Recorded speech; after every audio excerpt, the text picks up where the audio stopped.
Chers compatriotes, entre les gouvernants et les gouvernés, les pouvoirs législatifs et judiciaires constituent des intermédiaires connus depuis la démocratie antique. Un quatrième pouvoir, lui aussi intermédiaire, a émergé avec la démocratie moderne à partir du XVIIe siècle et s'est véritablement affirmé à partir du XIXe siècle avec l'élargissement de la diffusion des journaux papier. Ce pouvoir est celui d'informer.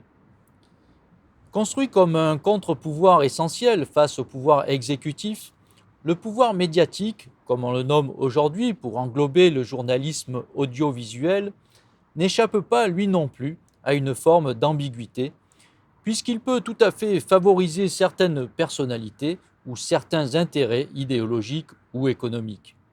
En tout cas, nul doute que le pouvoir des médias est une clé politique d'un poids très important dans les sociétés actuelles. Il y a toujours eu ceux qui savent et les autres, ceux qui ne savent pas et ne doivent surtout pas savoir. La rétention de l'information géographique, historique ou culturelle par quelques-uns, sa transmission discrète à leurs héritiers, tout comme la désinformation, la création de rumeurs, la manipulation, sont une très vieille pratique utilisée pour créer et maintenir les pouvoirs les plus inéquitables et les privilèges les plus iniques. On voit bien comment l'écriture, ce support majeur de la connaissance très longtemps réservé aux sachants, a permis à de petits groupes aristocratiques et religieux d'imposer leur intérêt social et leur vision morale à l'ensemble des sociétés pendant des millénaires. Et l'on voit bien aussi comment l'élargissement de l'accès à la lecture et à l'écriture avec l'invention de l'imprimerie a changé le monde à partir du XVIe siècle. Le pouvoir d'informer a dès lors fait l'objet de terribles combats politiques pour savoir qui le contrôlerait. Les régimes autoritaires ont fait de l'information un instrument majeur de la propagande et de la manipulation des masses. Dans les démocraties, un journalisme indépendant des autres pouvoirs s'est affirmé, se donnant pour mission d'offrir aux citoyens une information objective, vérifiée, censée leur permettre de se forger une opinion éclairée. Belle et utile intention, à n'en pas douter. Mais l'objectivité n'est-elle pas un vain mot? Le fait de sélectionner ou de privilégier telle info plutôt que telle autre relève déjà de la subjectivité. Plus largement, pour un même fait, le choix des titres, des mots, des images, de la forme de l'article écrit ou audiovisuel marque inévitablement une orientation idéologique de l'auteur, surtout lorsque le sujet abordé est explicitement politique. En réalité, quel que soit le niveau de déontologie journalistique, il n'existe pas d'information neutre. Plus que l'objectivité, c'est la diversité des sources d'information qui permet aux citoyens de construire une opinion réellement éclairée. Le pluralisme des organes de presse constitue ainsi une exigence démocratique. Pourtant, aujourd'hui, paradoxalement, la démultiplication des sources d'information, notamment par le biais d'Internet, entraîne de redoutables effets pervers. Nous sommes noyés sous le flot continu des informations, non seulement celles qui proviennent des très nombreux médias, mais aussi celles qui émanent d'innombrables individus par les réseaux dits sociaux. La course à l'audience et l'appauvrissement des rédactions à cause de la concurrence exacerbée engendrent sensationnalisme et superficialité. Des faits et des personnalités sont subitement mis en lumière par un fol entraînement moutonnier à partir d'un simple fait divers ou d'une petite phrase jusqu'à impacter le pouvoir exécutif et les élections. Matraquage médiatique sur un jeune ministre ambitieux et il devient président de la République. Matraquage médiatique sur un polémiste en verve et en quelques semaines, celui-ci se retrouve potentiellement au second tour de l'élection présidentielle. Matraquage médiatique sur la hausse du prix de l'essence et 38 millions de Français reçoivent un tragicomique chèque de 100 euros. Désormais, on se méfie systématiquement de l'information émanant d'un canal officiel ou d'un média historique. Et comme on entend tout et son contraire, la vérité devient presque un critère secondaire. En fin de compte, on n'écoute plus que ce que l'on a envie de croire. Que faire alors pour ramener une forme de sérénité dans l'information?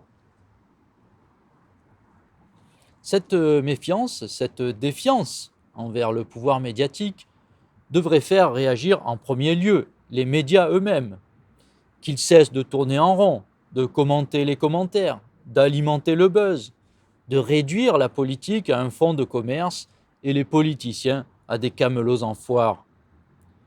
Mais tout cela n'est pas du ressort de la puissance publique qui, au contraire, doit garantir la liberté et la pluralité des médias. Par contre, l'État a la main sur le service public audiovisuel, dont il peut définir les contours et les missions. Si l'on peut considérer que les radios publiques offrent globalement un service satisfaisant, il n'en va pas de même pour les chaînes nationales de télévision. L'État dispose de 8 des 30 canaux de TNT. Ces canaux sont nombreux et mal utilisés. Il y a donc la place pour offrir à tous les citoyens des espaces de diffusion d'une information riche, fiable et non caricaturale, en particulier en l'ouvrant nettement à l'international. Sortir de la boucle informationnelle franco-française pour pouvoir comparer, relativiser, prendre exemple, ferait le plus grand bien à notre citoyenneté, souvent beaucoup trop nombriliste. Je propose de mettre en œuvre un ajustement de l'audiovisuel public. L'acte principal de cet ajustement sera la création d'une chaîne publique d'information européenne et d'une chaîne publique d'information mondiale. Ces deux chaînes occuperont les canaux 14 et 19 de la TNT à la place de France 4 et de Culture Box, enseignement France O. Elles fonctionneront sur le principe des chaînes d'information en continu, en balayant successivement les continents et les pays, à travers journaux, reportages et interviews, sur le modèle de la chaîne nationale France Info. Des partenariats forts avec des médias étrangers fiables seront négociés pour traduire leurs sujets. Elles pourront trouver des synergies avec les rédactions des autres chaînes publiques et avec des médias publics ou privés nationaux comme Arte, Euronews, France 24 ou RFI. Le site france-tv-info.fr sera lui aussi davantage internationalisé.